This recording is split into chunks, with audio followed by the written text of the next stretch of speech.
오늘 우리에게 주시는 하나님의 말씀 마태복음 19장 25절부터 29절까지의 말씀입니다. 마태복음 19장 25절부터 29절까지의 말씀. 이제 봉독하겠습니다. 하나님의 말씀 경청하십시오. 제자들이 듣고 몹시 놀라 이르되 그렇다면 누가 구원을 얻을 수 있으리이까? 예수께서 그들을 보시며 이르시되 사람으로는 할 수 없으나 하나님으로서는 다 하실 수 있느니라. 이에 베드로가 대답하여 이르되 보소서, 우리가 모든 것을 버리고 주를 따랐사온데 그런즉 우리가 무엇을 얻으리이까? 예수께서 이르시되 내가 진실로 너희에게 이르노니 세상이 새롭게 되어 인자가 자기 영광의 보좌에 앉을 때에 나를 따르는 너희도 12 보좌에 앉아 이스라엘 12 지파를 심판하리라. 또 내 이름을 위하여 집이나 형제나 자매나 부모나 자식이나 전토를 벌인 자마다 여러 배를 받고 또 영생을 상속하리라. 아멘. 새롭게 하심에 함께하라 란 제목으로 하나님의 말씀 선포하겠습니다. 우리는 지난주까지 해서 총 2주 동안 9차례에 걸쳐서 오늘까지 10번째 시간으로 주여 우리를 새롭게 하소서란 우리 교회 새 표어를 중심으로 새 특별 새벽 기도의 말씀을 선포하였습니다.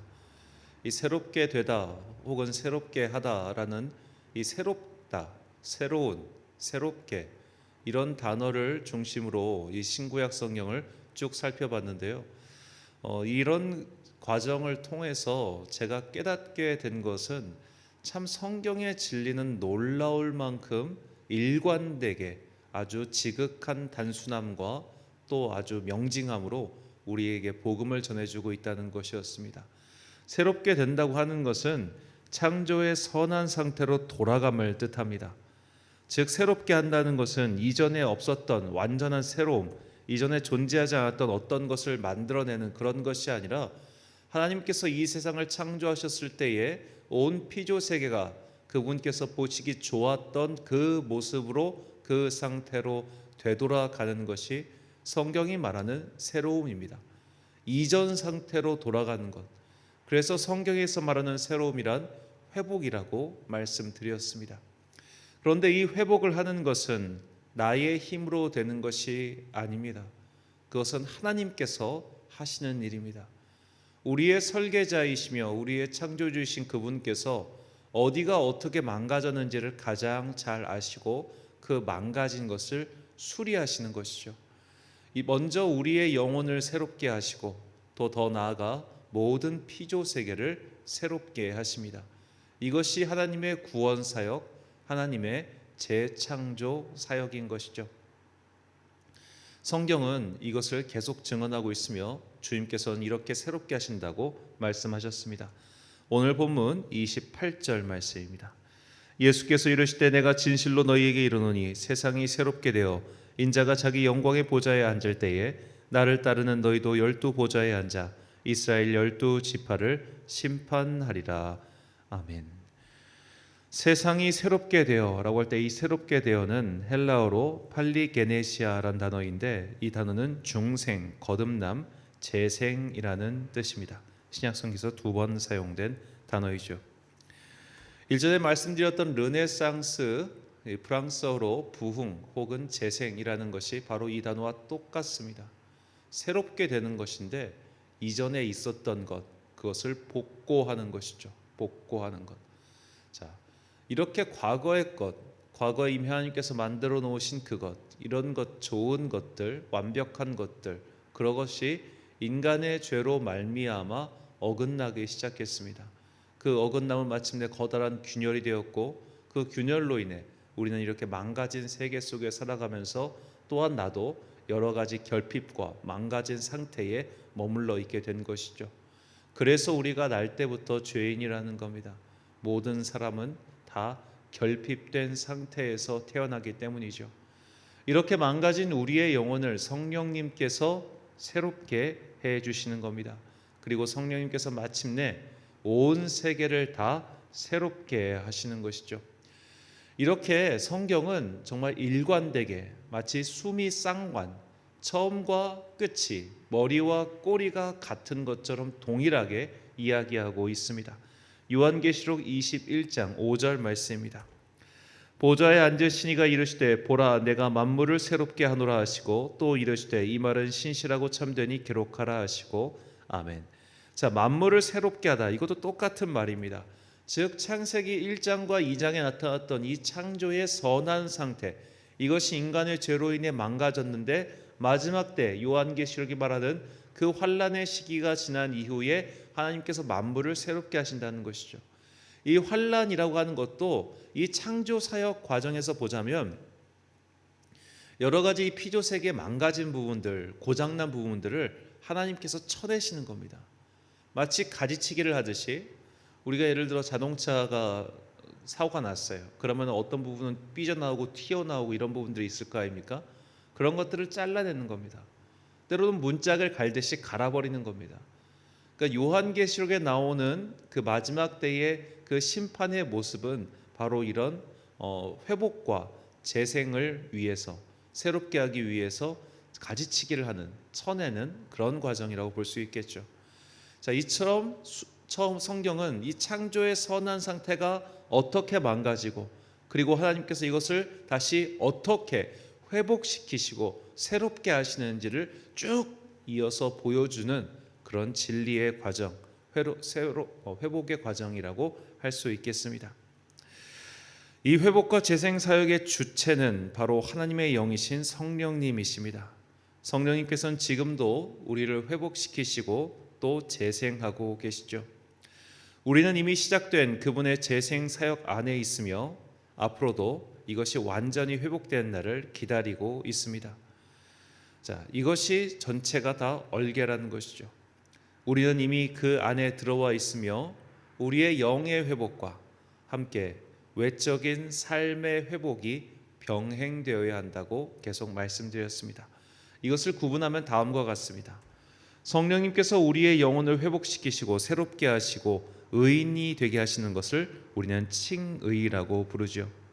이렇게 칭의, 거듭난 존재, 새롭게 된 영의 존재로서 우리가 내 삶의 모습을 새롭게 주님께서 원하시는 방향으로 바꾸어가는 것, 이것이 성화라고 할 수 있겠습니다. 자, 칭의와 성화. 그러니까 우리 모든 그리스도인들은 칭의, 의인이 된 사람들이에요. 달리 말하자면 우리가 성령님의 새롭게 하심으로 말미암아 구원받을 자격이 회복되었다는 겁니다. 구원받을 자격이 회복되었기에 우리가 예배를 드릴 수 있는 것이죠. 이렇게 구원받을 자격이 회복된 이 상태에 계속 머물러 있는 것이 아니라 우리가 예배를 드리고 있고 거듭난 그리스도인이지만 아직도 나에게는 망가진 부분들이 있단 말이에요. 그럼 망가진 그 삶의 모습들을 이제는 내가 회복해 나가야 한다는 것입니다. 이것이 성화의 삶입니다. 이것을 좀 조악한 비유를 들자면, 예를 들어 제 몸 어디가 다쳤어요. 우리가 그때 다쳤을 때 병원에 가가지고 도수 치료를 받는다고 칩시다. 자, 내 몸이 어떻게 할 수 없기 때문에 외부의 도움을 받아서 치료를 받잖아요. 하지만 도수 치료를 받으면 그 순간만 잠깐 시원할 뿐 불과 하루도 지나지 않아서 다시 아파오는 걸 알 수 있습니다. 근본적으로 내 몸이 정상으로 되돌아가기 위해서는 내가 노력해야 한다는 것이죠. 이것과 똑같습니다. 자, 하나님의 영이신 성령님께서 우리가 어찌할 수 없는 나의 영혼의 상태를 만져주셨습니다. 새롭게 해주셨습니다. 회복시켜 주셨습니다. 그런데 내 외적인 삶은 아직 그 회복한 영의 모습을 따라가지 못하고 있는 거예요. 영은 회복이 되었는데 삶이 회복이 안 된 겁니다. 그런데 우리가 영육 이원론, 영과 육이 따로 있지 않기 때문에 우리의 영은 우리의 육의 상태에 영향을 받기 시작하는 겁니다. 마치 뼈는 맞추어 놨는데 근육의 상태가 어디가 늘어나고 줄어들고 이게 됐기 때문에 뼈가 나중에 결국 뒤틀려지는 것처럼 우리의 잘못된 습관이 뼈를 뒤틀어 버리는 것처럼 이 처음에 바로 잡아놨지만 삶의 습관들이 이것이 바뀌지 않으면 다시 옛 상태로 돌아가게 된다는 거예요. 그래서 우리가 하나님의 이 회복하는 사역에 발을 맞춰서 나의 삶을 회복시키기 위한 우리의 노력이 필요하다는 겁니다. 이것은 행위 구원론을 뜻하는 것이 아닙니다. 우리가 이미 그리스도의 영을 통하여 새롭게 되어 구원받았어요. 이 하나님의 구원 사역에 대한 응답이 우리의 삶을 변화시키고 우리의 삶을 회복시키는 나의 결단으로 이어져야 한다는 겁니다. 고쳐놓으셨지만 이 결단이 이어지지 않으면 결국 내 이 뒤틀려 있고 망가져 있는 삶의 습관이 결국 나의 구원까지도 뿌리채 흔들 수 있다는 겁니다. 그래서 우리가 어제 읽었던 히브리서의 말씀처럼 결국 타락하게 되면, 하나님을 등지게 되면 그건 어쩌면 구원받지 못하게 될 수도 있는 것이죠. 그래서 사도 바울의 말을 우리가 계속 보면은 사실 어떤 서신서든지 간에 그 배경이 조금 있고 그 뉘앙스가 조금 다를 뿐이지, 바울은 정말 한 가지 주제로 일관되게 우리에게 이렇게 이야기하고 있습니다.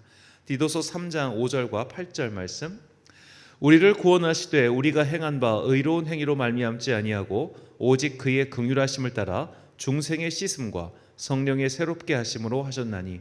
자, 중생의 씻음과 성령의 새롭게 하심, 이것이 칭의인 겁니다. 8절 말씀, 이 말이 미쁘도다. 원하건대 너는 이 여러 것에 대하여 굳세게 말하라. 이는 하나님을 믿는 자들로 하여금 조심하여 선한 일을 힘쓰게 하려 함이라. 자, 조심하며 선한 일을 힘쓰다, 이것이 바로 성화의 삶인 것이죠. 자, 우리는 성령님이 새롭게 하시는 사역의 발걸음을 맞춰서 내 삶의 외적 모양새를 고쳐가야 합니다. 자, 우리의 외면은 내면의 영향을 받습니다. 우리의 내면에 있는 여러 가지 것들이 결국 외면으로 튀어나오는 것이죠. 하지만 반대로 우리의 정제된 외면은 나중에 우리의 영혼도 정제되게 만듭니다. 자, 예를 들어 언어 습관 하나만 놓고 생각해 봅시다. 자, 내가 자꾸 남을 험담하고 남을 미워하는 그런 말을 사용한다고 할 때 그것은 내 마음속에 그런 마음이 있기 때문입니다.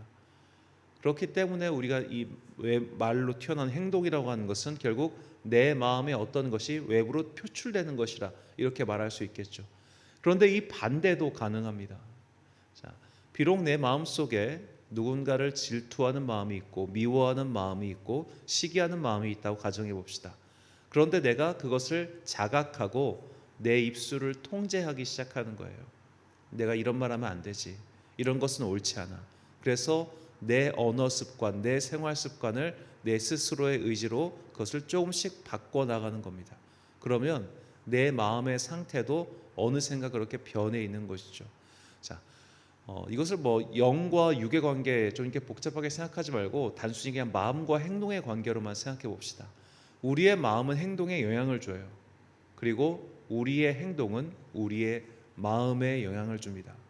자, 길거리 파라코 같은 사람들도 군대 입대시켜 놓고 군복을 입히고 그 군인의 절제된 생활 습관을 갖게 해서 몇 년이 지나면 이 파라코 같은 습성이 자제가 되는 경우를 볼 수 있습니다. 자, 우리의 마음과 습관, 또 우리의 습관과 마음, 이 두 가지가 서로 영향을 주고받는 것처럼 우리의 영혼도 마찬가지라는 겁니다. 우리가 그리스도의 영이신 성령님의 새롭게 하시는 사역으로 우리의 영혼은 이미 새롭게 되었습니다. 이미 회복되었습니다. 이미 수리가 된 상태입니다. 수리가 되었으니 이제는 수리가 된 사람답게 살아가는 것이 성화의 삶인 거예요. 이것은 하나님께서 마치 성벽을 공략하는 것처럼 우리가 어떤 성을 공략한다고 할 때 내부에 동조자가 있으면 이 성이 더 쉽게 무너지지 않겠습니까? 외부에서 공격해오는, 외부에서 그 성벽을 무너뜨리는 그 하나님의 창조 사역, 죄라고 하는 성벽을 무너뜨리기 위한 이 하나님의 회복의 사역, 그 회복의 사역에 우리가 안에서 동조하는 거예요. 그것이 우리가 변화된 삶, 새롭게 된 삶을 살아야 할 절대적인 이유입니다. 결국 내가 이런 사역에, 이런 새롭게 하시는 사역에 동참하고 또한 노력하지 않으면 우리는 금세 옛 습관을 따라가 주님의 은혜를 저버리는 그런 악한 자들이 될 뿐이죠. 그래서 하나님께서는 이 이스라엘 민족의 실패 사례를 성경에 가장 처음에 보여주고 계시는 겁니다. 그들이 그리스도의 하나님의 은혜로 그 노예 상태에서 건진 받았지만 그들에게는 삶을 개선하고 싶은 그런 마음이 없었던 거예요. 그러니까 자꾸만 이집트로 돌아가려고 하고 과거의 노예의 습성을 버리지 못하고 그렇게 살아갔던 것이죠. 우리가 은혜로 구원을 받았지만 우리의 삶의 습관이 변하지 않으면 우리가 받은 구원의 은혜가 퇴색될 수 있다는 것을 반드시 기억해야 합니다. 그래서 사도 바울은 우리에게 다음과 같이 권면합니다. 에베소서 4장 22절부터 24절까지 말씀입니다. 너희는 유혹의 욕심을 따라 썩어져가는 구습을 따르는 옛사람을 벗어버리고 오직 너희의 심령이 새롭게 되어 하나님을 따라 의와 진리의 거룩함으로 지으심을 받은 새 사람을 입으라. 아멘. 사랑하는 천안광성교회 성도 여러분, 그리고 이 새벽을 함께 깨우고 계신 귀한 주님의 자녀 여러분, 2023년 새해맞이 특별 새벽기도회 오늘이 마지막 시간입니다. 사실 해가 바뀐다고 하는 것은 큰 의미는 없습니다. 이것은 지극히 인간적인 구분에 불과하기 때문이죠. 우리는 지구가 태양 주위를 한 바퀴 도는 것을 1년으로 정했습니다. 태양이 뜨고 지는 것을 하루로 삼았습니다. 시간의 구분이란 결국 인간들이 편하게 살아가기 위해서 생겨난 구분에 불과하죠. 새해가 시작되는 것은 기실 달력이 바뀌는 것 이상의 특별한 의미는 없습니다. 이런 특별한 의미가 없는 그냥 지구의 자전과 공전이 반복해서 일어날 뿐인 이 자연의 현상에 우리가 의미를 부여한 것이죠. 정신 차리기 위해서, 마음을 다잡기 위해서, 또는 일의 효율을 위해서 우리가 이 시간이라고 하는 유구한 흐름을 마디마디 끊어서 사용하고 있을 뿐입니다. 2022년 12월 31일에 나와 2023년 1월 6일에 나는 똑같은 나이지 않습니까? 단지 우리는 그날의 나와 지금의 내가 조금은 나아지기를 소망하기 때문에 각자의 자리에서 기도하고 또 노력해야 하는 것이죠. 우리는 어제보다 조금 나아진 삶을 소망합니다. 우리는 어제보다 조금은 회복된 삶을 원하고 있습니다. 왜냐하면 우리가 아픈 상태이기 때문입니다. 이렇게 망가진 상태로 살아가는 것이 괴롭기 때문입니다. 죄란 고통과 괴로움이라고 말씀드렸습니다. 우리의 영혼은 그리고 모든 피조세계는 하나님의 회복과 재생, 그 새롭게 하심을 바라며 울부짖고 있습니다. 이렇게 망가진 상태에서 살아가는 것이 괴롭고 힘들기 때문이죠. 마치 다리가 부러져서 옴삭달싹 못하고 있는 상태 같은 겁니다. 이런 우리를 불쌍히 여기시어 하나님께서 회복의 사역, 재생의 사역, 새롭게 하시는 사역을 시작하셨습니다. 내가 내 손으로 고칠 수 없고 수리할 수 없기에 하나님께서 직접 손을 대신 것이죠. 하나님께서는 이런 회복의 사역을 마치셨고 또 지금도 그 사역을 이어가고 계시며 마침내 역사의 끝에 그 사역을 완성하실 것입니다. 이제 우리는 그 완성을 기다리며 오늘 나의 삶의 모습 또한 고쳐가야 합니다. 우리의 영혼은 이미 회복되었습니다. 재생 작업이 끝났습니다. 남은 것은 이 상태를 유지하는 것입니다. 자꾸만 옛 사람이, 옛 습관이 우리를 과거로 돌리려 할 것입니다. 망가진 상태로 다시 끌고 가려는 그 관성이 남아 있습니다. 그래서 변화된 삶, 새롭게 된 삶의 모습으로, 그러한 훈련으로 이 새로움에 머물러 있어야 합니다. 주님께서 다시 오시는 그날까지 이 회복과 재생에 새롭게 하시는 사역이 완성될 때까지 우리는 이 자리에 머물러야 합니다. 이것이 우리의 삶이며 우리가 해야 할 일입니다. 2023년 나는 어떻게 하나님의 재생과 회복의 사역에 동참할 것인가 고민과 결단 그리고 실천이 함께 하시길 살아계신 예수 그리스도의 이름으로 축원합니다. 기도하겠습니다. 사랑과 은혜가 풍성하신 아버지 하나님, 성경 속에 기록해 있는 하나님의 구원과 회복의 사역에 대하여 우리가 이렇게 2주 동안 묵상하고 배울 수 있도록 은혜 베풀어 주시니 참으로 감사합니다. 사실 우리는 어제와 똑같은 사람에 불과합니다. 우리는 스스로 새로워질 수 없습니다. 오직 주님의 영이신 성령님께서 우리의 영혼을 이미 새롭게 하셨고 또 이렇게 새롭게 하신 영혼에 은혜를 부어주고 계십니다. 그러니 이제는 그 은혜에 응답하는 성도가 되게 하여 주옵소서. 하나님의 회복의 사역에 응답하고 동행하는 성도들이 되게 하여 주옵소서. 우리도 이제 변화된 영혼에 걸맞는 변화된 삶을 살기 소망합니다. 썩어져가는 옛 습관을 벗어버리고 이제는 그리스도의 거룩한 옷을 입은 그 백성들다운 성화의 삶을 목전에 두고 살아가는 자들 되게 하여 주옵소서. 내 삶의 어떤 부분을 어떻게 고쳐야 하는지 우리는 지혜가 부족하오니 이제 기도하는 모든 자녀들에게 우리 자신의 망가져 있는 삶의 모습들을 직면할 수 있는 용기와 깨달음을 허락하여 주옵소서. 우리가 이렇게 망가진 내 삶의 습관들을 하나씩 교정해 나갈 때 우리의 안에서 내주하시고 활동하시고 회복시키시는 그 성령님의 놀라운 사역과 우리가 연합하게 될 것이며 그 연합은 마침내 우리를 작은 그리스도인으로서 만들어갈 것을 믿습니다. 그 아름다운 회복, 그 놀라운 기적의 사역에 동참하는 그런 변화된 2023년 살아가는 당신의 자녀들 되게 하여 주옵소서. 하루의 업무를 마무리하는 금요일입니다.